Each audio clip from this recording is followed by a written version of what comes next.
Guys, listen to this. Okay, just listen to this.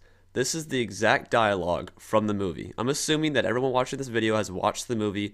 I'm talking about the scene where Snoke dies, okay? Listen, okay, these are the words. Kylo Ren, I know what I have to do. Snoke, you think you can turn him. Pathetic child, I cannot be betrayed.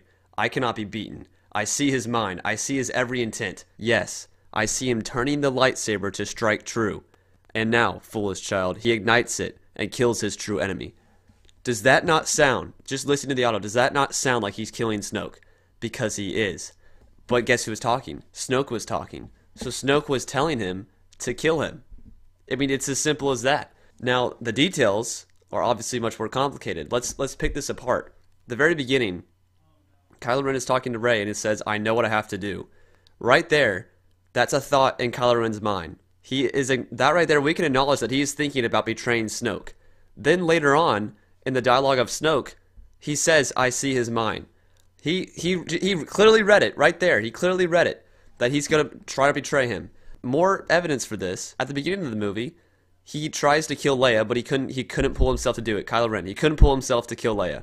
And Snoke, obviously, through the Force, he could sense that. And that's why he said that he's a failure. He said that he can't do it. He said he's failing him as an apprentice, and he's not dark enough. Going back to the text, he first talks to Rey. You think you can turn him? Pathetic child. So he calls Rey a pathetic child. That's what we assume. He's talking to Rey. He says, you're a pathetic child. You think you can turn him. Then he goes on to say, I cannot be betrayed. I cannot be beaten. I see his mind. It's like he's taunting Kylo Ren to betray him. I see his every intent. Yes. Right there, yes, he knows. He's acknowledging it. I see him turning the lightsaber to strike true. Guys, he's not talking about Kylo Ren's lightsaber. He's talking about the one that's right next to him. People are complaining, oh, why didn't Snoke sense the lightsaber that was to his right? Because he did. Obviously he did. There's no explanation for why he wouldn't. Guys, this is what happened. Like I was just saying with the Leia scene, Snoke realized that Kylo Ren was not powerful enough with the dark side. He couldn't do it. He couldn't kill Leia. So he decided this masterful plan. He said, I'm going to bind the two together. I'm going to bind Rey and Kylo Ren together and through the Force. And he even acknowledges this himself in the movie. Snoke says, I'm the one that binded y'all both together through the Force. I don't know what his exact words were, but he says something along those lines. And then after he's quote-unquote dead, at the end of the movie, Kylo Ren and Rey, they have that connection again. So there's an issue here. How can they have that connection when Snoke is dead? Who's making the connection? It's still Snoke. Snoke might be dead in the flesh. However, it was a plan to get him out of his crumbled body and into something greater. Guys, we don't know what Snoke's abilities are with the Force. We have no clue. We've seen in the movie, Leia has like Superman powers now. She can bring her back, she brought herself back from the dead. I don't know how that happened, but this is the thing. Disney's introducing new Force powers, and Snoke is they advertised him as the greatest Force user in the galaxy. So this dude can very easily come back in some form, maybe not even a Force ghost. It could be something greater than that. We have no clue.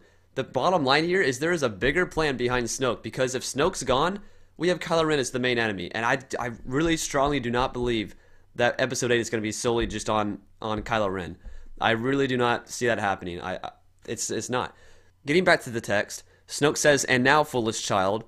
Now he's talking to Kylo. Think about it. He's taunting him. He is taunting him. He says, now, foolish child. He ignites it and kills his true enemy.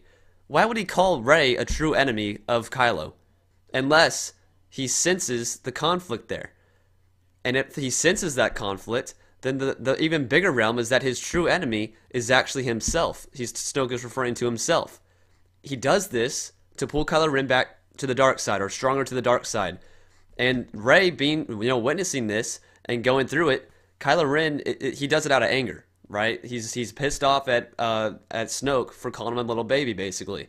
So he knows that if Kylo Ren commits this act, there's conflict between Rey and Kylo Ren still, and so now the light side and the dark side once again are pushing forces, and we all know that is Snoke's intentions. What else is Snoke's primary intention? Is to kill Luke, right? Whenever he did this, whenever he incited all this anger in Kylo Ren, it drawed Luke out of hiding. In some form or another. But the bottom line is, in the end, Luke is dead now. And that's Snoke's goal. Snoke's whole goal with this entire thing was, I need someone to kill Luke, and the only one that could do it is a Skywalker. So Luke's now dead, so technically Snoke has succeeded. The only question that we as the audience are wondering is, how is Snoke going to come back? And he is going to come back because this whole thing was a masterful plan. I'm telling you right now, he will be back in episode 9. There is no way, with all this evidence, the fact that he's the one that binded them two together through the Force. Now he's quote unquote dead, and they still have that connection after his death. That right there, there's no further evidence needed. Like that evidence alone is more than enough to confirm that Snoke is still alive in some way or another, some shape or form. It might not be living, breathing flesh, but he's still alive. Guys, obviously this is a theory. Feel free to leave all your opinions down below. I'll read them all. I'll get back to you. Like, this is some crazy stuff, all right? What Disney has done. To me, this movie was the worst movie. It was beneath Attack of the Clones and Phantom Menace. Like, I didn't like this movie because there were no saber fights, there were no, too much comedy, that kind of stuff. It was crazy. But there's this big, masterful plot behind it, and that's kind of exciting to think about. But I still think that they should have done a better job at making it clear that Snoke is still alive. And maybe they wanted to keep it ambiguous for a reason. But the thing is, he is definitely alive in some form. I'm telling you right now, there is no way that he just didn't sense the lightsaber to his right when he's the biggest, best Force user in the galaxy. There's no way. That's not a possibility.